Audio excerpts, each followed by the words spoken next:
श्रीरामचन्द्र परब्रह्मणे नमः।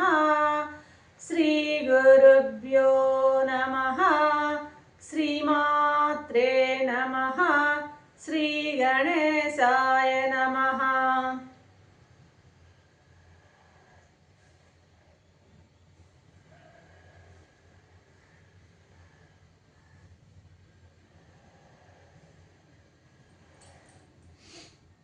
ప్రియాత్మబంధువులారా, యోగ వాసిష్టం నిర్వాణ ప్రకరణము 471వ భాగం. అవిద్యా రూపాన్ని వివరిస్తూ ఉన్నారు వశిష్ఠ మహర్షి. ఆ వివరణను ఇంకా కొనసాగిస్తూ ఉన్నారు. అంటున్నారు, చీకటి రూపాన్ని చూడాలని దీపాన్ని చేతబట్టుకుని వెతికితే చీకటి వేడికి నెయ్యి ఎలా కరిగిపోతుందో ఆ విలీనమైపోతుందో అలాగా విలీనమైపోతుందయ్యా అంటున్నారు ఒకటే మాట. ఇప్పుడు చీకటిని చూడాలని ప్రయత్నం చేస్తూ ఒకడు దీపం పట్టుకుని లోపలికి వచ్చాట. వెతుకుతాం మేము, చీకటి ఎలా ఉందో ఎక్కడుందో వెతుకుదామని దీపం పట్టుకుని వస్తే ఇక వెలుగు వస్తే చీకటికి అక్కడ ఏముంటుంది? ఎప్పుడైతే వెలుగు వచ్చిందో ఆ క్షణాన్నే చీకటి పటాపంచలవుతుంది. అది ఎట్లా అని పోలుస్తున్నారు? ఆ వేడి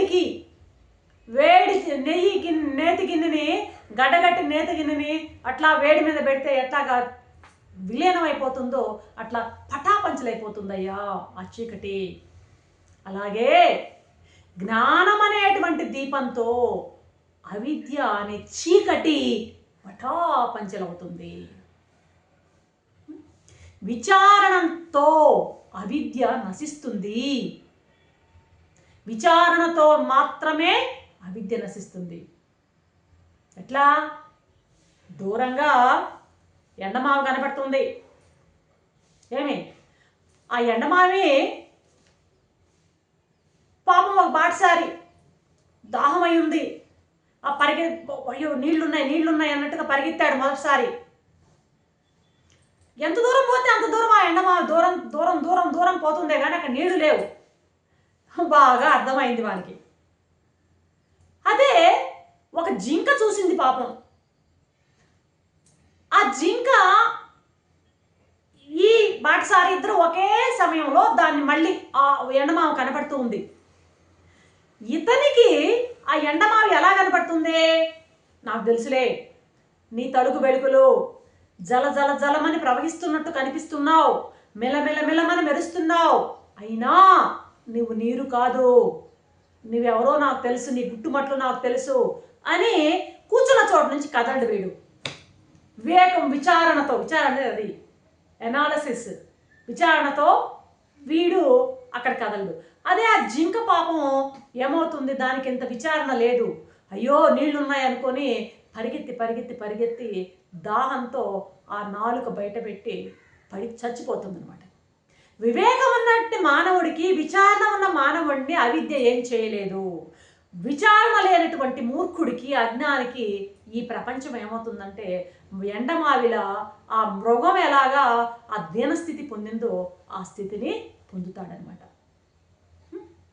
ఇది అసత్ లేనిదే మిథ్య అయినటువంటి ఈ విద్య విచారణ లేనంత వరకు కనిపిస్తూనే ఉంటుంది, మనిషిని మురిపిస్తూనే ఉంటుంది, వాడిని అధోగతి పాలు చేస్తూ ఉంటుంది.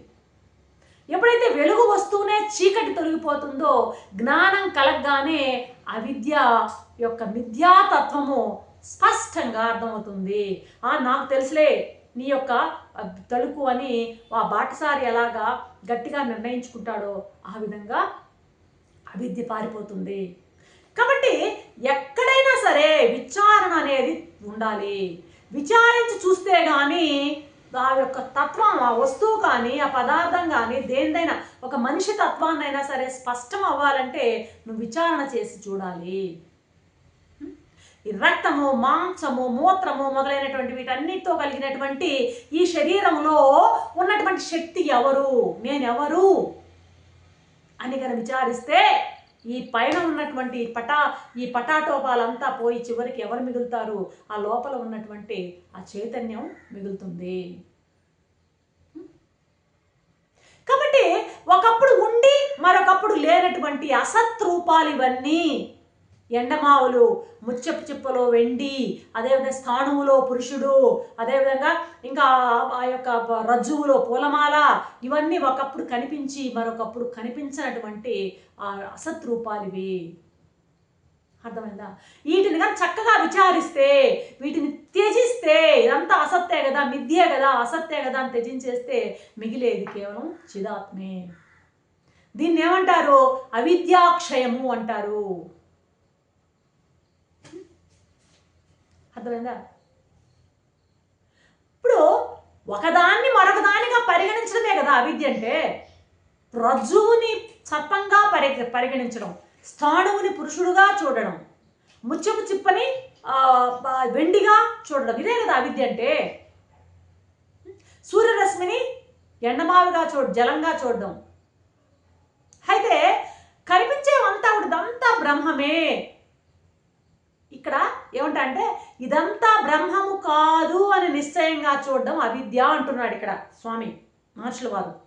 ఇదంతా బ్రహ్మము కాదు, ఇదంతా కనిపించే ప్రపంచమే, విశేషాలే ఈ ప్రపంచము అనేటువంటి భావంతో చూస్తే అది అవిద్య అంటాడు.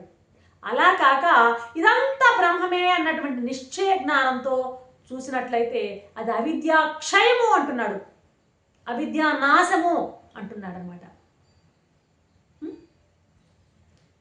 అర్థమైందా? కాబట్టి బ్రహ్మం అనేది ఇదంతా బ్రహ్మమే అని చూస్తే విద్య, ఇదంతా ప్రపంచమే అని చూస్తే అవిద్య, విశేషాలుగా చూస్తే అవిద్య. ఘటము, పటము, శకటం, వీటి ఆభాసాలంతా కూడాను అంటే ఘటం, పటం, శకటం అని ఎందుకు చెప్తారంటే పదార్థాలు ఏ వస్తువు ఆ వస్తువు అని చెప్పడానికి వాటి ఉదాహరణ చెప్తారనమాట. ఇవన్నీ కూడాను ఈ ఘటం, పటం, శకటం ఇవన్నీ కూడా ఆభాస. ఆభాస అంటే లేనిదే ఉన్నట్టుగా కనపడుతుంది, బ్రహ్మం కాదు. బ్రహ్మంలాగా తోచడమే అవిద్య. ఈ కనపడే వస్తువులన్నీ బ్రహ్మంలాగా తోచడమే అవిద్య. ప్రపంచంలాగా వస్తువులాగా తోచడమే అవిద్య. ఈ ఘట, పట, శకటాదులన్నీ కూడాను ఆభాస ఇవి కదా. ఇది ఆభాస, బ్రహ్మం యొక్క ఆభాసే. బ్రహ్మం యొక్క ఆభాస, బ్రహ్మమే ఇలా కనపడుతుంది అని గనక చూసినట్లయితే అప్పుడు ఆ యొక్క అవిద్య తొలగిపోతుంది అంటూ, రామా నీ కోసం నేను మళ్ళీ మళ్ళీ మళ్ళీ చెప్తున్నాను. రాముడి కోసం కాదు, మన కోసం మళ్ళీ మళ్ళీ మళ్ళీ చెప్తున్నాడు వశిష్ఠుల వారు. అభ్యాసం కావాలయ్యా దేనికైనా. అభ్యాసం లేకుంటే ఆత్మభావం ఉదయించదు. ఆత్మభావన నీకు సాధన అనేది చాలా కష్టం అని చెప్పుకున్నాం నిన్న. మామూలు వస్తువులను చూడడం చాలా సులభం, పరమాత్మను చూడడం, ప్రపంచంలో ఉన్న పరమాత్మ సాధన అవసరం అని నిన్న చెప్పుకున్నాం. కాబట్టి అభ్యాసం లేకుంటే నీకు ఆత్మభావనే ఉదయించదు. అవిద్య అనేటువంటి పేరు గల ఈ అజ్ఞానం ఎంతో బలమైందయ్యా. ఎందుకు బలమైందంటావా? వేల కొలది జన్మల నుండి దృఢపడిపోయి ఉన్నది, ఘనీభవించింది. కాబట్టి ఈ జ్ఞానము ఇంద్రియాలతో పట్టుకుందామంటే ఆత్మజ్ఞానం తోచదయ్యా, గోచరించదు ఇంద్రియాలకి. ఇక మనషష్ఠానేంద్రియాణి, 6వ ఇంద్రియం ఉందే మనస్సు, 6వ ఇంద్రియం ఉందే, ఆ 6వ ఇంద్రియం అనేటువంటి మనస్సు క్షయించినప్పుడే అప్పుడు గోచరిస్తుంది నీకు ఈ ఆత్మజ్ఞానం. నీ హృదయం అనేటువంటి వృక్షానికి అలాగా చుట్టుకుపోయింది అవిద్య అనేటువంటి తీగ, అవిద్యాలత నీ అలాగా నీ హృదయం అనేటువంటి వృక్షానికి చుట్టుకుపోయింది. దాన్ని ఏం చేయాలి? నువ్వు నరికేసేయి. అసంగ శస్త్రేణ దృఢేన చిత్వా అశ్వత్థమేనం సువిరూఢమూలం. అసంగ శస్త్రేణ దృఢేన చిత్వా, సంసారం అనేటువంటి అవిద్య అనేటువంటి ఈ యొక్క దృఢమైన వృక్షాన్ని నువ్వు నరకాలంటే ఇటువంటి ఆయుధం సాల్దయ్యా, గొప్ప ఆయుధం కావాలి. అది ఏంటంటే అసంగం అనేటువంటి శస్త్రంతో నరకమంటాడు అక్కడ 15వ అధ్యాయంలో. అసంగ శస్త్రేణ దృఢేన చిత్వా, అది ఎంత నరకాలన్న తపన ఉండాలి, ముందు సంకల్పం ఉండాలి. నీ సంకల్పం ఎంత గొప్పగా ఉంటే నీకు ఏటు అంత గొప్పగా పడుతుంది. కత్తితో ఒక చెట్టును నరకాలంటే ఊరికి అట్టా అట్టా కొట్టే చిన్న కరేపాకుతో మంటతో అట్ట అన్నట్టంటే కట్ అవ్వదు. నువ్వు అది కట్ కావాలంటే ఎంత శక్తి ఉపయోగించాలో అంత శక్తి దాని మీద ఉపయోగిస్తేనే అది కట్ అవుతుంది అనమాట. కాబట్టి ఆ విధంగా కత్తి వేటితో తెగ నరుకో, స్వస్వరూపాన్ని ప్రాప్తించుకో అంటూ కొందరి ఉదాహరణ చెప్తున్నాడు. జనకుడు తెలుసు కదా నీకు, జనక భూపతి తత్వజ్ఞుడు, ఆత్మజ్ఞానాభ్యాసంలో అతను విహరిస్తూ అలాగే జీవన్ముక్త స్థితిలో ఉండిపోయాడయ్యా. జనకుడు నీకు ఆదర్శంగా తీసుకో. సకల వ్యవహారాల్లో ప్రవర్తిస్తున్న అతని చిత్తం ఎప్పుడు ఆత్మలో నిరంతరం రమిస్తూనే ఉండేది. అదంతా ఎట్లొచ్చిందని నువ్వు అంటావు? అభ్యాసం వల్ల. కాబట్టి అభ్యాసం చెయ్యయ్యా. అభ్యాసం లేకుంటే ఆత్మజ్ఞానం అలవడదు. చాలా కష్టము ఈ ఆత్మజ్ఞానాన్ని పొందడం అంటూ మరికొందరు పురాణ పురుషులను కూడా చెప్తున్నాడు. శ్రీ మహావిష్ణువు కూడా ఇటువంటి అభ్యాసంతోనే వివిధ ఆచారాలు పాటిస్తూనే భూమిపై అనేక అవతారాలను ఎత్తాడయ్యా. మహావిష్ణువు కూడా తప్పలేదు ఈ అభ్యాసం. దుష్ట శిక్షణ చేయడానికి ఆయన కూడా ఈ అభ్యాసాన్ని ఎంతగానో చేశాడు. అది అతని తత్వజ్ఞత. పార్వతీ సమేతుడైనటువంటి త్రినేత్రుడు రాగరహితుడై ఆ గట్టి స్థిరమైనటువంటి ఆ జ్ఞాన నిష్టలో ఉండడం నువ్వు ఆదర్శంగా తీసుకో. అంటే శ్రీహరిని ఆదర్శంగా తీసుకో, శివుణ్ణి ఆదర్శంగా తీసుకో. బృహస్పతి, భార్గవుడు, ఇంకా చంద్రుడు, వాయువు, అగ్ని, నారదుడు, నేను అంటున్నాడు, నేను కూడా, ఇంకా అంగీరసుడు, శుకుడు మొదలైన వాళ్ళందరూ కూడాను జీవన్ముక్తులైనటువంటి శ్రేష్ఠులు. వీళ్ళలో రాజర్షులు ఉన్నారు, బ్రహ్మర్షులు ఉన్నారు.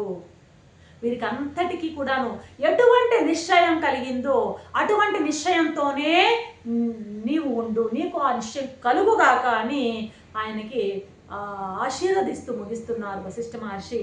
రేపటి ఎపిసోడ్లో మరొక అంశంతో మీ ముందు ఉంటాను. అంతవరకు సెలవు. సర్వం శ్రీరామచంద్ర చరణ ఆనంద.